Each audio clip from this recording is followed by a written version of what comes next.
Bago tuluyang umalis sa bansa, naghasik muna ng bagsik ang super bagyong Pepito sa malaking bahagi ng Luzon. At bukod sa malalakas na ulan, hangin at alon, nagdulot nito ng mga pagguho ng lupa. Sa Nueva Vizcaya, 7 magkakaanak ang nasawi matapos matabunan ng lupa ang kanilang bahay. Saksi, si James Agustin.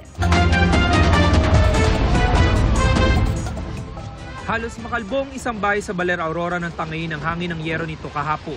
Ayun no, umangat no.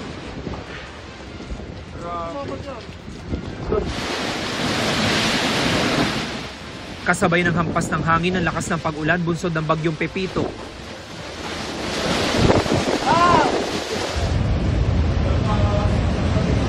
Ang bagsik ng bagyo naramdaman din sa bayan ng Dipakulaw, kung saan nagkaroon ng ikalawang landfall ng bagyo kahapon. Hinagupit din ng ilang lugar sa Nueva Ecija. Pinagalaw ng hangin ng ride na ito sa isang peryahan sa Bungabon. Pati mga tent sa paligid tinangay. Ramdam naman hanggang gabi ang hampas ng hangin at ulan sa Cabanatuan City. Kaninang umaga may ilang residente ang lumilikas pa rin dahil lubog sa baha ang ilang lugar. Sobrang bilis, konting ikot mo lang, andyan na agad yung tubig.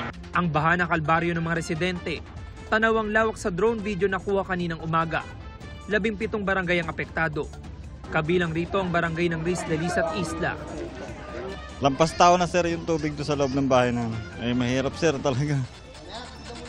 Sakripisyo po. At dahil abot tuhod ang baha, may ilan na gumamit na ng bangka. Ito po yung bahagi ng tulay na lubog pa rin sa baha dahil doon sa umapaw na sapa. Dito pa lamang po ay abot tuhod na yung taas ng tubig. Pero paglagpas mo rito, lalo-lalo na yung mga papasok doon sa mga looban, mas mataas ang baha.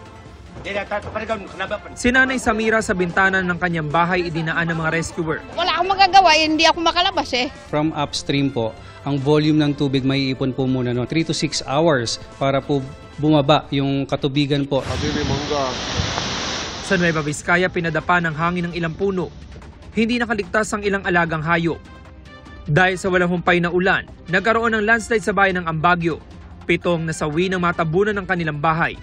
Ayon sa PDRMO, isang pamilya ang mga nasawi kabilang ang 8 taong gulang at ilang pang minor de edad. Bigla po kasing rumagasa yung lakas na buhos ng ulan. Nag-desaturated na po kasi yung lupa man.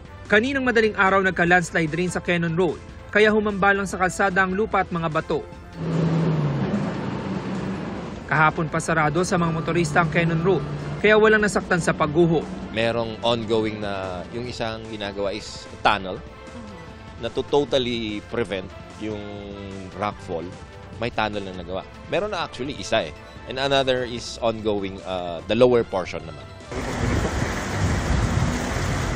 Halos mag-zero visibility sa Baguio City dahil sa walang humpay na ulan. Bantay sarado ang mga otoridad sa City Camp Lagun sa pangambang umapaw ito. Kaya nagsilika sa mga residente na nakatira malapit dito. Nervyos ako, ma'am. Ano po pinagdasal mo kagabi? Siyempre, hinto na po yung bagyo. Makauwi na kami. Isinara kahapon ang ilang tourist spot sa Baguio pero muling binuksan ngayon. Buhos ng ulan at pagpapakawala ng tubig sa Magat Dam ang nagpabaha sa Isabela. Halos mga bubong na lang ng mga bahay ang matatanaw. Posibleng mas matindi pa raw ang pinsala kung hindi sinangga ng Sierra Madre ang bagyo. Nakakatulong yan.